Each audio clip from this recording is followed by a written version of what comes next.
Deep within the sacred hollows, she howls with the wolf, runs with the deer, and hunts the wild, where no humans dare to peer upon her naked form, except for one whom she turned into a stag and had her loving pack rend the flesh from his bones.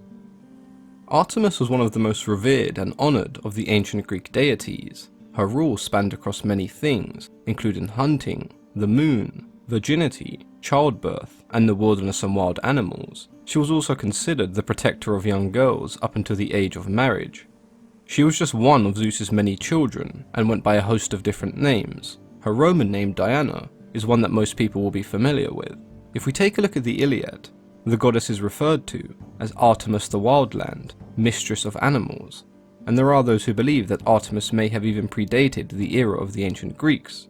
This is something we've discussed before on the channel. When taking a look at the Egyptian goddess Bastet, the ancient Greeks drew some interesting parallels between the two in regards to hunting and the protection of children, but whether Bastet was truly an influence for Artemis is always up for debate.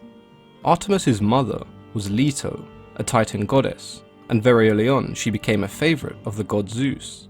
Unfortunately for Leto, she fell pregnant with Artemis and her twin brother Apollo, while Zeus was still married to Hera, who of course was extremely jealous that Leto carried her husband's children.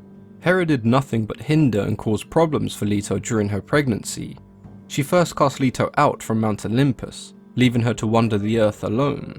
Anyone who offered kindness or shelter to Leto would be punished by Hera, but her cruelness did not stop there.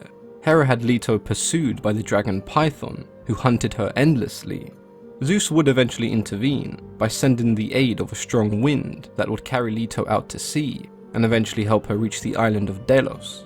Once Leto had reached the secluded island, the rest of the goddesses arrived to help her give birth, but Hera chose to remain on Mount Olympus, and she even tried to detain the goddess of childbirth, Eileithyia, but with the help of Iris they were both able to reach the island.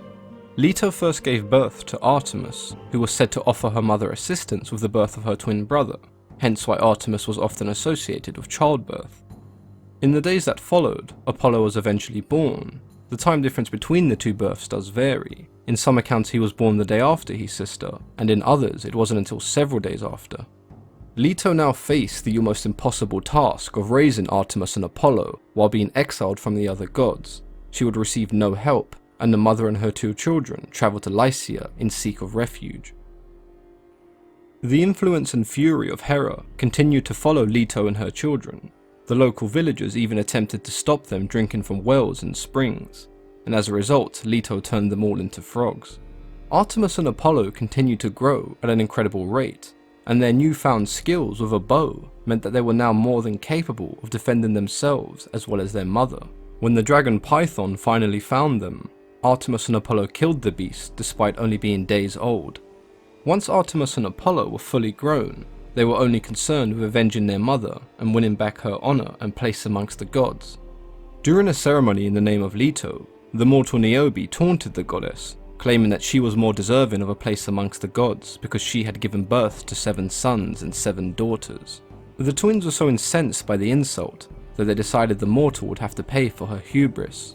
Apollo, with his poison arrows, struck down her 7 sons, and Artemis her 7 daughters.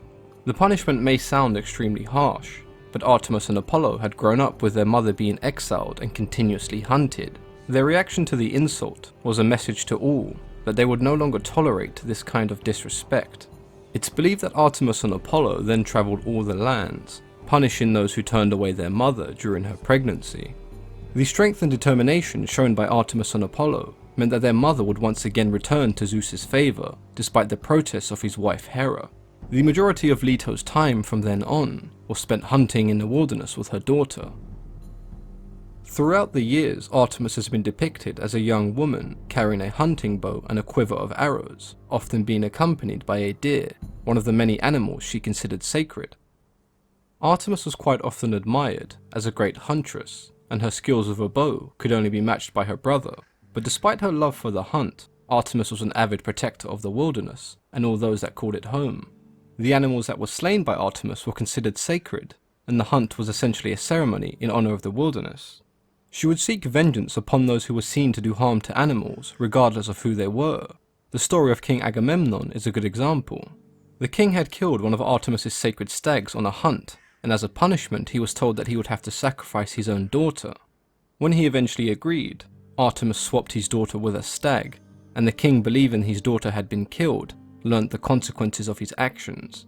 Artemis was able to teach the king a lesson, without the sacrifice of his daughter, who played no part in her father's crimes, showing us that she is indeed vengeful in her defense of the wilderness, but she is also just and fair. Artemis was known as a virgin goddess, and the gift of chastity is one she asked to be given by her father Zeus. Despite the large amount of potential lovers that desired the attention of Artemis, she remained devoted to hunting and nature, rejecting all proposals of love and marriage. There were a few companions who came close to winning the affections of Artemis, but none of them came as close as the giant hunter, Orion. He first saw Artemis on the island of Crete, and the two began hunting together. In time, the two eventually would fall in love, and Orion told the goddess that he would slay every animal in the world if it would prove his love.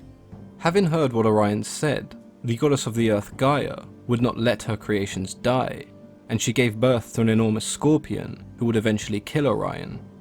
Naturally, the death of Orion brought Artemis great sorrow, and she pleaded with her father Zeus to immortalize the fallen hunter, and so Orion and the scorpion who killed him were given their own constellations. There is a different version of this story, and in that version, Apollo did not like the relationship between his sister and the hunter Orion. When he told his sister, she ignored him, as she had grown fond of the hunter.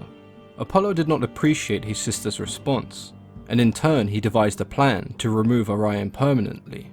He challenged his sister to see whose skills with a bow were superior. When his sister asked what they were hunting, he pointed at a barely visible figure swimming in the distant lake. Knowing that she was more than capable of proving her brother wrong, Artemis pulled back her bow and fired. Artemis did not realize until it was too late, but it was Orion swimming in the lake, and she had just unknowingly killed her lover. Artemis's large popularity amongst the ancient Greeks meant that she featured in a number of myths and stories, which often involved the goddess transforming individuals into animals, one of which featured the hunter Actaeon, the grandson of Apollo, who found himself on the wrong side of Artemis's wrath. One morning when walking through the forest, he stumbled across the spring where Artemis and her nymph companions were bathing. He stopped and began to stare. When he was spotted by the goddess, he attempted to apologize for looking at the goddess while she was naked, but Artemis interrupted him, telling him if he spoke another word, she would transform him into a deer. Actaeon's hunting dogs soon came running by to their master, and as he called to silence them, the goddess had done exactly as she said and transformed him into a deer. He began to run into the woods, being pursued by his own dogs that would eventually catch up with him and tear him into pieces. The story of Actaeon is now thought to represent the act of human sacrifice in order to appease the gods. The story of Cypriotes is quite similar to that of Actaeon.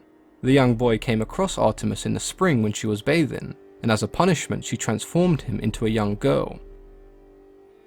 The story of the Allodae giants is one where we see Artemis herself transform into an animal. The two giants marched on Mount Olympus with the intention of taking the goddesses as their own. Artemis transformed herself into a deer and darted in between the two giants. As they attempted to spear the animal, they missed, instead impaling each other. In another version of this story, Artemis was overpowered by the two giants, and just as they were about to impale her, her brother Apollo came to her aid, placing a deer in between them, causing the two giants to once again impale each other. Although Artemis may have been considered as somewhat of a secondary deity, she was still vastly important to most women, as she was looked to when they needed protection until they were ready to marry. If you've ever heard the expression, "I prefer the company of animals to humans," it's one that definitely applies to Artemis. She spent very little time amongst mortals and other gods, and when she did, it was quite often followed by tragedy. This could have been a reason why Artemis remained so devoted to maintaining her virginity and spent most of her time caring for animals. At times Artemis does appear as quite a fair and just goddess, but she did not hesitate to kill those who attempted to wrong her. The majority of those slain by Artemis either dishonored her or the wildlife she cared for. Artemis has quickly become one of my favorite goddesses, as she presents us with an almost perfect mix. She's known to be extremely caring, protective and nurturing, but at the same time, if she feels threatened or disrespected, her actions are ruthless and she will have retribution. A caring and nurturing figure, but yet a warrior huntress, To me, Artemis is not your stereotypical goddess, as she presents traits that we would associate with both male and female gods. Is Artemis a goddess that you can relate to, or do you prefer any of the other goddesses? Let me know in the comments below. As always, I've been your host, Mythology and Fiction Explained.